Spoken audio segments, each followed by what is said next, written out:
भइलन, बहादुर बहुत भइलन, लेकिन एक वीर के गाथा आप लोगों के बीच में हम बतावे चलत थी। यहाँ एक गजल बात और गजल मास्टर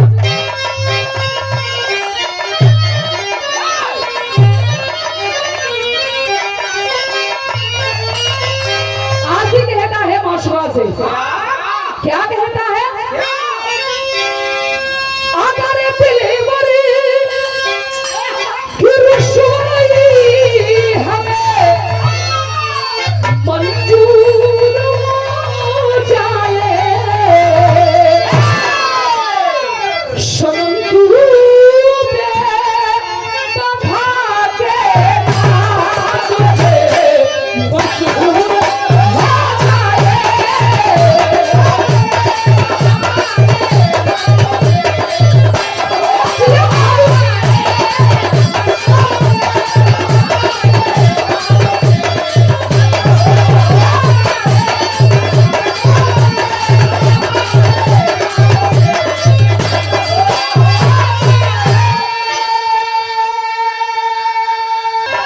अरे जवानी है वही जवानी,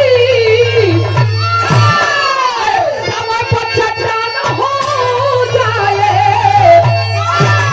लगा दे भुखवारी में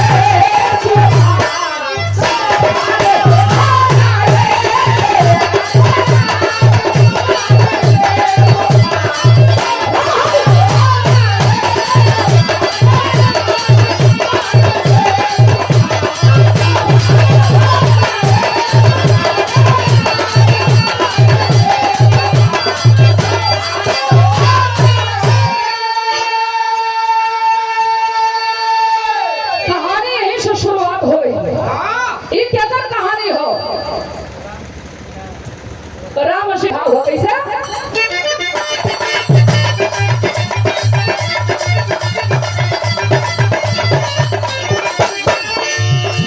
हीरो की मान होती है बिरताई के चलते, शकर की मान होती है गहराई के चलते।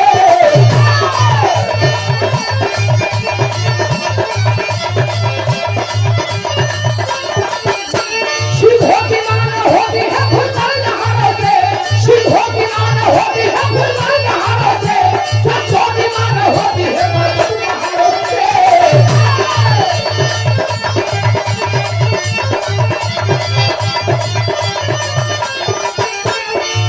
चार समाज है तो समाज जलना होगा, चार समाज है तो समाज जलना होगा, जहाँ मंजिल की है तो कांटों से चलना होगा।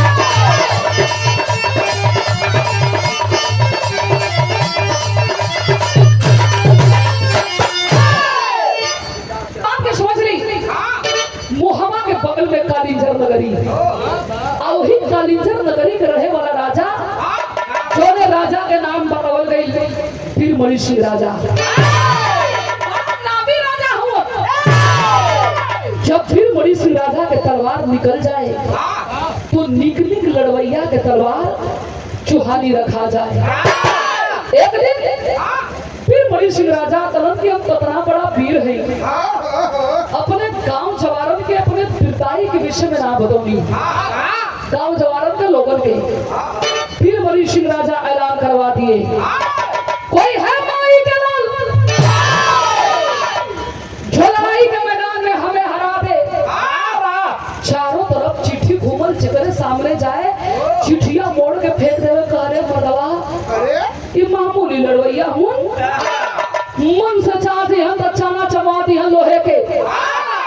घूमत घूमत कुंडा रियासत में पाती पहुंचल है, वही कुंडा रियासत के रहे वाला राजा के बेटा चढ़ल जवानी, जेकर नाम बतावल गई गगन सिंह।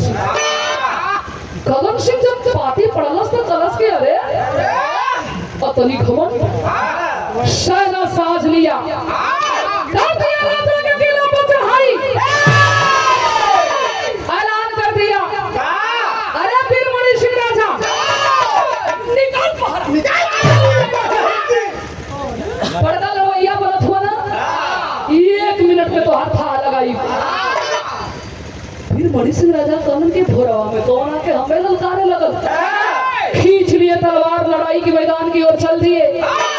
हमारे बड़कवा लोगन बैठल हुआ, कबो कबो नीक लड़वैया से भी चुप हो जाला। लड़वैया तो बढ़िया रहला, लेकिन किस्मत वो दिन साथ ना देलस। पहले राउंड में तलवार हाथ से छटक के नीचे फेंकाइल। गगन सिंह के मौका मिलल, राजा के गर्दन पर तलवार लगा देलस। कलश की बोल, गर्दन काट दी कि छोड़ दी, कलम सब लेला, लेकिन जिंदगी हमार मत मारा।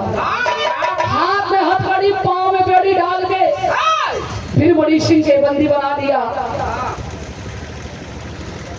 जब लेके जाए लगल, फिर बड़ी सिंह के दुल्ही दौड़ के गई थी, अचरवा खोल के भीख मांगे लगली कि धर्म के बहिन जान के हमारे सुहाग के यही अचरवा में भीख डाल के चल जीता। खींच के लाभ सीना को मरलस, नहीं माना गगन सिंह अहंकारी घमंडी। सोना चांदी हीरा जवाहरात राजा के आधा, राजपाट भी अपने नाम करवा लिया, राजा के घोड़ा भी लेके चला गया, लेकिन गद्दारी कर गई। तय रहल कि राजपाट ले तो राजा के छोड़ दे, बंदी बना के अपने किला में रख ले। भैया दुल्ही बीरमणि सिंह के दुल्ही सैया के निशानी यही करब में ढोबत रही। 9 महीना वाला दिन पूरा भइला। छोड़ू अपने गोद से एक बेटा एक बेटी के जन्म देली। बेटवा के नाम रखली राज सिंह, बिटिया के नाम रखली चंचल। धीरे धीरे दोनों लड़का लड़की 16 साल में भइल हो। एक दिन पूछल गलन के माई, सबके माई के मांग में सिंदूर हरे, तोर मंगिया काहे सुनी है? माई फफक के रो के कलश की भैया पुतावा लागी लगा देला हो बाबू। कुंडा रियासत के गगन सिंह तेरे बाप के बंदी बनौलस। वही दिन प्रतिज्ञा कर गई, कसम के खा गई कि जबले वो पपिया के छाती के खून से अपन ही केस सवारब ना, तबले मांग में सिंदूर ना पहिरब। ये बात के जब दोनों भाई बहन सुनले हुआ तो कहलन का फिर हम एक लाइन तरह जमास्टर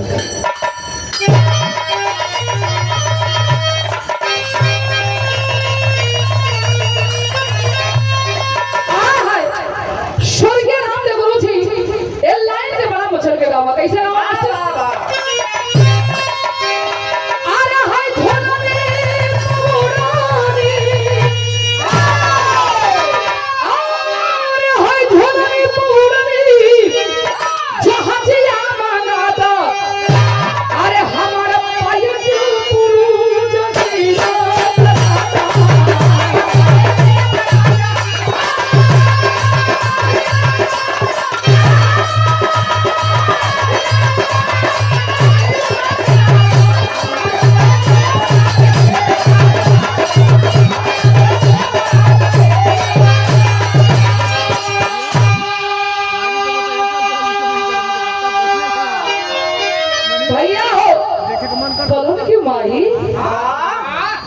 बाग पैदा कैले हूँ, शेर शेरनी के जन्म देले हीरे भाई।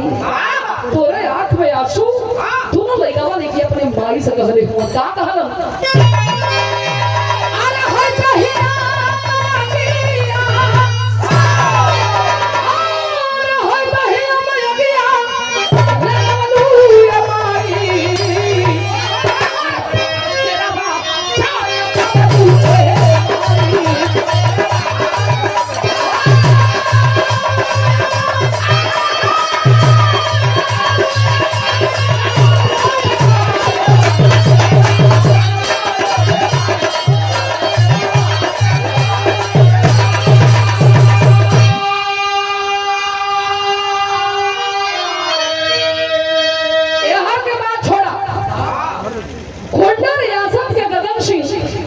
कुटनी भेजलस के ओकरे घर में बच्चा छोड़ के आई रही। जो देख बेटा पैदा कैले हुई तो हमरे जान के दुश्मन बनावत हुई। आइल कुटनी देख के गई कलश के सोन जोड़वा एक बेटा एक बेटी के जन्म दे रही। बेटवा बाग पैदा कैले है बेटी, मालूम पड़त है कि चांद उतर के धरती पर खड़ा है। पपिया गगन सिंह पागल हो गई, वो चिट्ठी लिखलस। चिट्ठिया के भैया राम सिंह को न तक हलन का कहलन, अरे तेरे बस साला सियार हगी चुनौती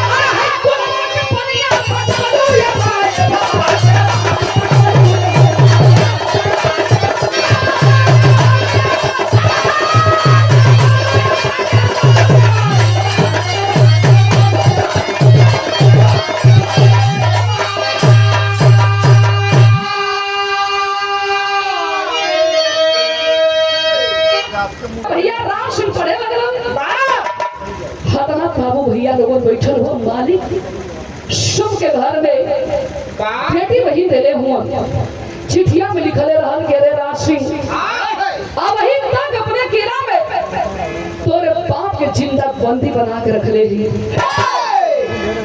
अगर अपने बाप के तू जान बचावल चाहत होवे तो एक रात बदे डोली अपने बहन के अपने किला में पहुंचवा दे बाप और बेटी के सही सलामत छोड़ देंगे भैया हो वो अमीर बाप हो चाहे गरीब हो चाहे राजा हो चाहे कोनो फिर हो बहन बेटी के इज्जत पर सवाल आ जाए तो भाई मर सकेला लेकिन अपने बहन के सौदा ना कर सकेला।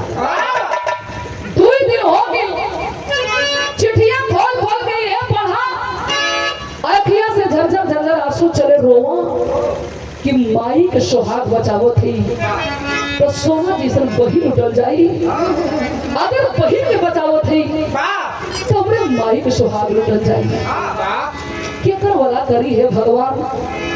2 दिन बीतल हाँ बहिनिया आई कलश के कहा हो भूख प्यास ना हो खैबा पीबा नहीं माई रोवत है कि हमर बचाव 2 दिन से ना खैले हम बहिनिया जाके आ चदरिया खींच के हटा दिलस जब चदरिया खींच के हटवलस भाई के आंख में आंसू आ गए मन ना आंख के आंसू छुपावत हो तबले चंचल की निगाह वही चिट्ठी के लगे गई रहा चिट्ठियां खोल के पढ़े लगल एक लड़की जरूर थी अगला जरूर थी लेकिन रोम रोम में खून खोलने लगा कहते हैं कि भैया बेकार भाई मर्दे की जिंदगी पपिया का ऐलान सुनकर डरा गया तो पहला हमारा कलाई पे छोड़ी बढ़ जा चौहानी चौका बर्तन करा हम लगी है तका भाई जाई अपने माई का सुहाग ले के आई भैया की चादर फेंके खड़ा हो गई कहे कि सुन तू लड़वैया की अगर बात हो जाके अपन गर्दन कटा देती लेकिन गर्दन हमारा नाम मंगले हो तो डोला मंगले हो बहनिया के मुंह से निकल गई कि दे दा हमारा डोला खींच के थप्पड़ भाई बहन के गाल में मारता है बोला रे पागल लड़की क्या बोल रही है तू जीते जीते एक भाई कैसे ये बर्दाश्त करेगा पैर पकड़ के रोने लगी कि तू का जन्मा कि एक कपड़ा के दर्द का होला जिंदगी में कभी कुछ ना मानी आज एक बहन आंचल फैला के राखी के बधाई के भीख अपने भाई से मांग रही है और कहता रही है कि हम एक लाइन गीत गाता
जिंदगी में कबो कुछ मांग लेना ही जौन मांगो तो देवा भैया कलश की जान बगल में जान दे दे 3 वचन बनवा के कलश के सुना बड़का फिर बन के जाइबा तो वहां से हार के आइबा मर्द वही के कर गई है जब जैसा तब तैसा ना बुझे तब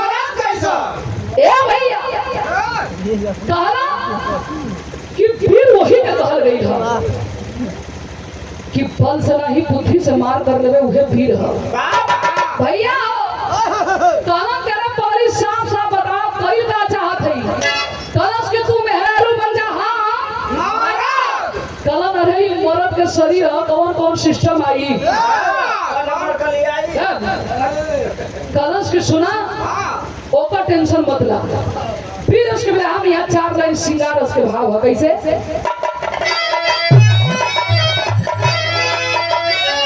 पहले काचरा कटार करके चूड़ी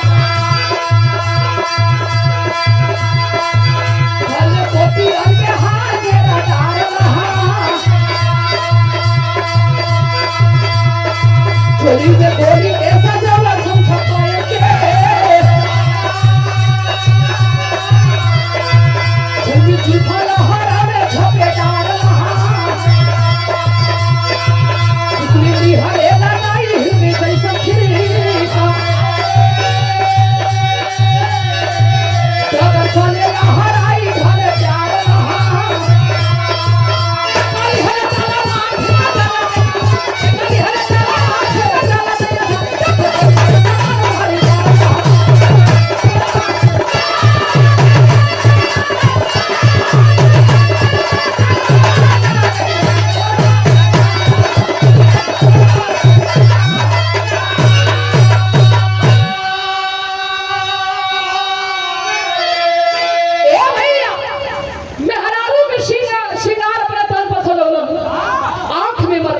होठ पर होठलाली कान में कनवाली बताओ तो ऐसा हुन शिवा के लगत रहल कि समैया किन के ये देले हूं राज सिंह हमार साड़ू भाई लागत रहा। ए भैया सिंगार वार सजा के खूब बढ़िया गचगचवा रूप बना के छलकौआ साड़ी पहन के जब चललन तो देखे वाला देखवैया कहां जिंदगी में बड़ा मेहरारू देखनी लेकिन एकरा जैसा नहीं भैया इन्हें समझावा हाथ जो ऊपर कर के बतावत हुन हां मांग जो तो लूल को दे भसवा ए भैया भैया के हालात का अरे तो भैया वो समझ में आ गई वो निकलू ना पाई इनसे चश्मा लगाइए तो वो ना निकल पाई। हाँ लेकिन मशीन थोड़ी काम करी। ए भैया भैया कैलन का मेहरारू के भेष में या पहिलिया मर्द के भेष में यही नाक कान के झुमका पा निकाल के रखलस कान के बनलस चूरा चूरा के ऊपर मुरेठा नकली मोछ लगा के अरे धोती कुर्ता पहन के जब चलल है तो देखे वाला देखवैया कहां कि वीर के पहचान आ हई हित लोगन के का मालूम बा कि कौन थी कौन था ऊपर मुसर चंडवा रहा। दोनों भाई वही पहुंचल हो गगन सिंह के किला में भाई हल्ला आ गई बसंती के वही आ गई बसंती लगा दिया। मास्टर के बसंती मत बनाओ भैया नहीं भाई लेकिन जब पान खा ले तो छोट वही लगे ए भैया सिंगार वार सजा के पहुंचो हमन गगन सिंह के पता चलल जब चलनस की गगन सिंह राशि में पर बहिन के लिए आ गई एकदम ओकर बेचैनी और बढ़ गई जवन छोटा छोटा पैक बनावत रहल मास्टर थोड़ा बड़ा बड़ा बनावे लगल भुला गई कि नहीं हारमोनियम बजाएगा नहीं मास्टर हमार सूती खइबे ना करतन अरे वाह ओ उनकर बात छोड़ाऊ एक दिन उखी के रसपिया कौन के ना पूछे देलन अल्लाह भाई ना ऐलान कर दिया कि जहां ओकरे बाप के बंदी बनौले है तहां ओकरे भाई के बंदी बना दा। ये जो खूबसूरत लड़की आई है हमारे कमरा में ले जाके मखमली से सजावा 4 मिला गईलन बहनिया भैया के भेष में पकड़ के जहां बाबू बंद हो वहां बंदी बना दे और राज सिंह के बड़ा कुल प्यार से पूछत हूँ काहे?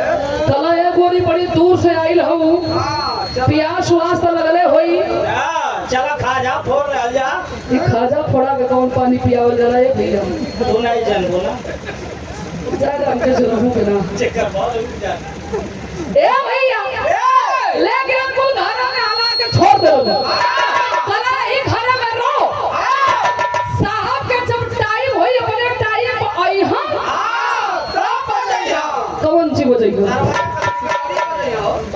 अच्छा ये एकदम ओवर हो गई है गावत चलत बा तुमसे मिलने का दिल करता है दिल उसे तो ही पे ना बा दिल झाग लगल दरवाजा पीछे हेलो हेलो डार्लिंग तुम किधर हो डार्लिंग डरलान इधर बैठा है ये डार्लिंग की कॉल गई डार्लिंग का दूल्हा आके मतलब पुलिंगा भाई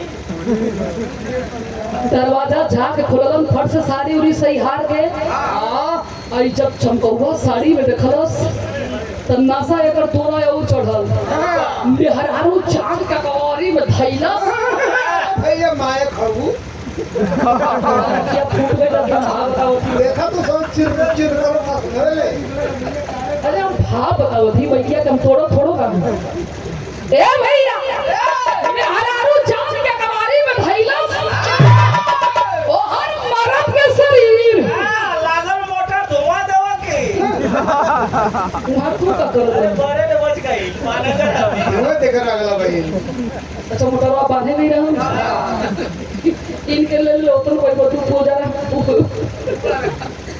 ओ ना फोरो से ना इबरो तो पानी से कहीं से बूती ना पाई चलो अगर तो उपाय करके हमके होइत ना ए भैया अखबारी में धैले हम और समय के भाव कभी से लिखत हो कैसे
राजो सिंह मर्द न हो खाली मेहरारू बनल रहल अब गगन सिंह के हाथ जब राज सिंह के मुसरी के लग गई तब मेहरारू के शरीर से मर्द के शरीर से अंतर होला मर्द के शरीर तनी टाइट रहेला अब मेहरारू के शरीर तनी कोमल रहेला हां मुलायम से काम ले जाला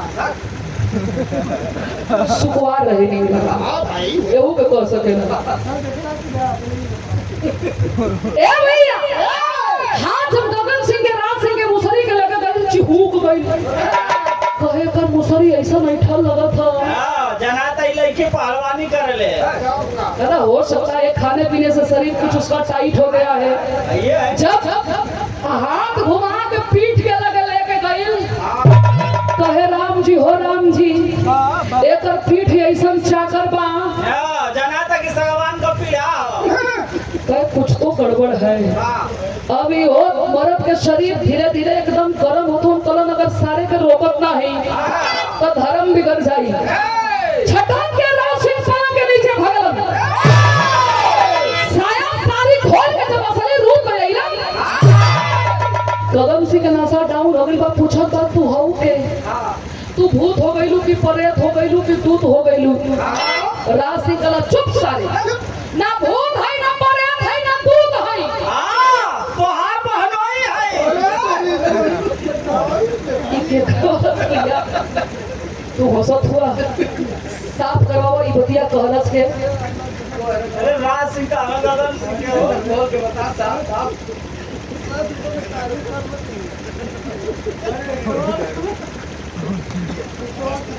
108 तो के पता है 108 नंबर कब बुलावल जला जेकर डिलीवरी होके रहेगा। अरे कम से कम कैमरा लगल कुछ तो सोच के बोला। 112 नंबर कहले होता, 100 नंबर कहले हो सर, 108 नंबर मतलब वो डिलीवरी कैसे हो? धन हुआ भैया, पढ़ा लिखल अपना सब दिखा देवे ला। सरस्वती माई रूट करले से। ए भैया अब वही घोड़ा के घोड़ा से मारे लगलन, पलंग के नीचे बेहोश पड़ल। हम भैया की सारा कहानियां समझ गई। अब कहानी तनी यही से मोड़ ले ले भैया की सारा समझ गई। हजारों लोगों के बंदी बना के रखा था अपने किला में। खाना आई सब खा पी के सुतल है, लेकिन कोनवा में एगो बूढ़ बड़की बड़की बाल, बड़ी बड़ी दाढ़ी, बड़की बड़की नाखून, तन पे फटही कपड़ा, कोनवा में के बूढ़ बैठ के रोवत हुन। जाके पूछत है कि बाबा खाना ना खिला, रोवत हुआ, तोरे परिवार से ना कोई मिले आवेला का? वो बुढ़ा आदमी गलत के बोला कि इस दुनिया में मेरा कोई नहीं है, एगो हमार पत्नी बा, वो मर गई की जियत बा पता ना बा। बाबा पत्नी तोहार कहाँ के रहे वाला हुआ, कहाँ घर है तोहार? कलम मोहब्बा के बगल में कालिंजर नगरी के राजा हम फिर बड़ी सी राजा है।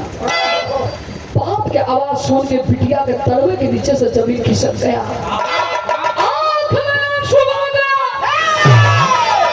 और खोल के मुरेठा लहरा के बाप के सामने खड़ी होती है। फिर बड़ी सी राजा खड़ा हो के वहां तुम तो एक लड़की हो, लड़का के भेष बना के क्यों आई हो? कलश की जौने पौरहिया के कहत हो कि मर गई की जियत है, वही पौरहिया के हम बेटी है। अब ओकर बेटा मौत के मुंह में हेराइल है। बाप के चरण के चुमती है, हाथ के हथकड़ी, पाँव के बेड़ी काट के आज जाके बगल में दुर्गा माई के मंदिर रहल, जाके माथा पटक देलस। माथा पटक एक बात कहले है, चार दिन यहाँ लड़की के भाव तनी बढ़ा लिया।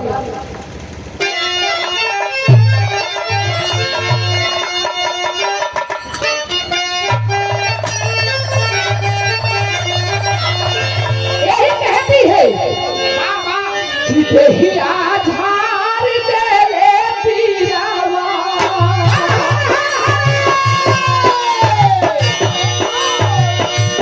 पीरा बाबूरा के हो।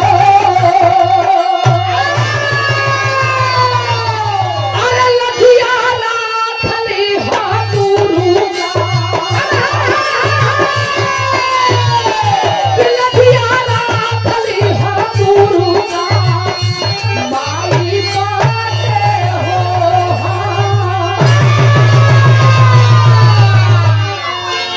कालाश की माई। और ये जयप्रकाश भैया, जयप्रकाश यादव, जैसे गौरा के पेड़ के पानी बचौलू, एक नारी, एक बिटिया के और एक बेटा के इहो दोनों उनके लाश को ही के बचावे के हो। सर में बांध लेती है कफन, और लड़ाई के मैदान में कुदर है तो फिर हमें चढ़िया लगी मास्टर।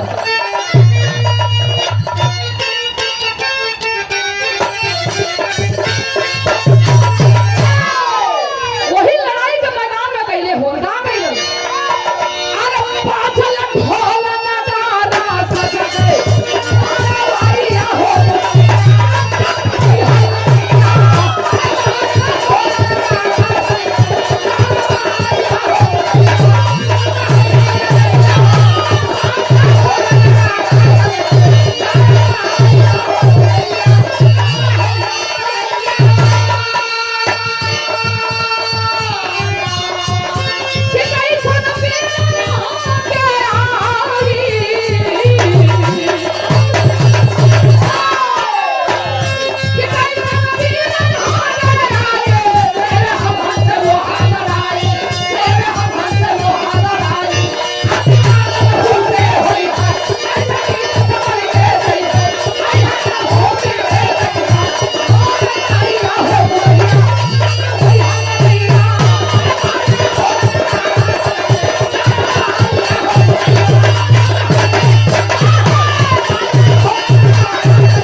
मौका पाते वो बेटी उस लाचार पे बस आदमी को छोड़वलस बीच महल से गगन सिंह के बबरी पकड़ के घींचत ठिठिरत घिसेटत बाप के कदम में ले आके डाल देती है।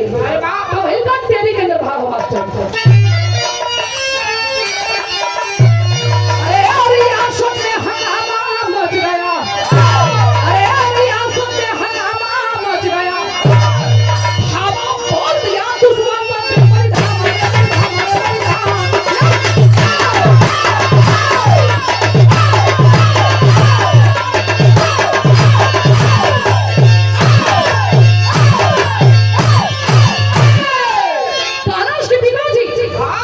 काट लीजिए गर्दन।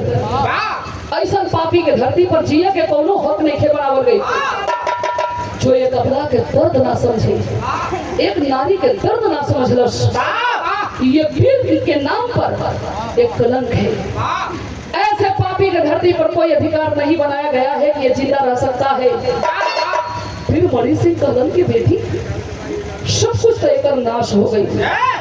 कहाँ बचल कलश के तू छोड़ दे बा, लेकिन हम ना छोड़ब। यही दुपट्टा के कमर में पड़लस और एक हाथ में तलवार एक हाथ में खप्पड़ लेके गर्दन के काट के और वही खप्पड़ में खूब रोप के लेके मुड़ी चलल है। तो आधा के अंदर भाव हो मास्टर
माही बोल रही है रोहत रोहत पागल हो गई बिया। काहे ना पागल हो जाई। 16 साल से जकर सुहागपुर तू ही सहारा रहलन जिए बदे ओह लगा था कि हमसे दूर हो गइलन। भैया हो माही रोत बिया और रो के ये कहा दिया कि हे भगवान तड़प तड़प के जियले से बढ़िया मौत देना मालिक, बहुत देना।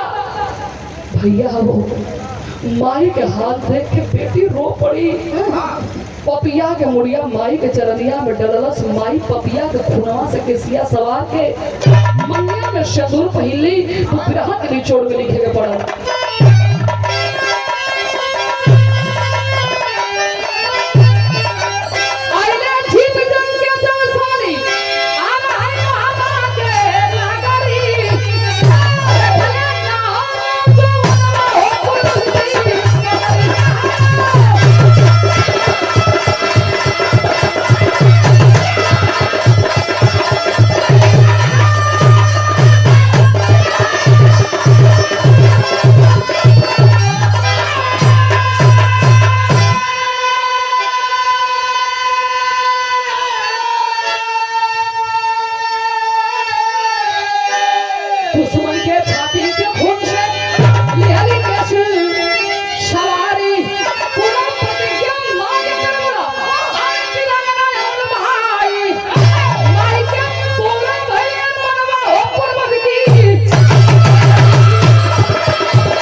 बेटी बेटा से कम ना है, बेटी कहाँ ना है, आप खुद देखत हुआ।